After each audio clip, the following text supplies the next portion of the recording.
যখনই কোনো মুসলমান কেউ আমাদের কাছে জানতে চায় যে আমরা হুজুর দাঁড়িপাল্লা ভোট দিব কিনা বা ইসলামীদের, ইসলামকে তো অবশ্যই সমর্থন করতে কোনো সুযোগ নেই, এর ব্যতিক্রম যাওয়া, কিন্তু ইসলামের নাম দিয়ে অন ইসলাম করবে সেই সুযোগটা তো নেই। কেন আমাকে যেমন আমার এক আত্মীয় জিজ্ঞেস করছে যে এবার দাঁড়িপাল্লা ভোট দেওয়া, তা আমি যেটা বলেছি যে আমি তো দিতে পারবো না।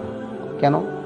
বললাম যারা আল্লাহ রসুলের সমালোচনা করে, যারা সাহাবীদের সমালোচনা করে, যাদের ব্যাপারে আল্লাহ তাআলা জান্নাতে দুনিয়াতে থাকতে জান্নাতের সুসংবাদ দিয়ে দিয়েছে, যাদেরকে আল্লাহ তাআলা মাসুম ঘোষণা করেছে নবীদেরকে, তাদের ব্যাপারে যে কলম ধরতে পারে, আমি তাদের ভোট দেওয়ার প্রশ্ন ওঠে না। এতটুকু যাদের অন্তরে বিশ্বাস আছে, ইমান আছে, সে কখনোই জামাতের পক্ষে অবলম্বন করতে পারে না। এছাড়া আমাদের দেশের স্বাধীনতা যুদ্ধ, তার আগে পাকিস্তানের সাথে দেশ যখন ভাগ হলো, এই সমস্ত ক্ষেত্রে তাদের যে ভূমিকাটা বিতর্কিত। তো এই জন্য আমার মনে হয় সেটা যে তারা এই জন্য লোগোটাকে পরিবর্তন করে পুরান বউকে নতুন করে সাজানোর একটা চেষ্টা করতেছে। এখন দেখি মানুষ বুঝতে পারছে এটা তাদের একটা সাজানো নাটক ছিল। আপনার চার দোকান বসলে বলতো সারা জীবন তো আমরা বিভিন্ন দল করেছি, দেখেছি, এবার আমরা নতুন কিছু দেখি, নতুন একটা ভোট দিই।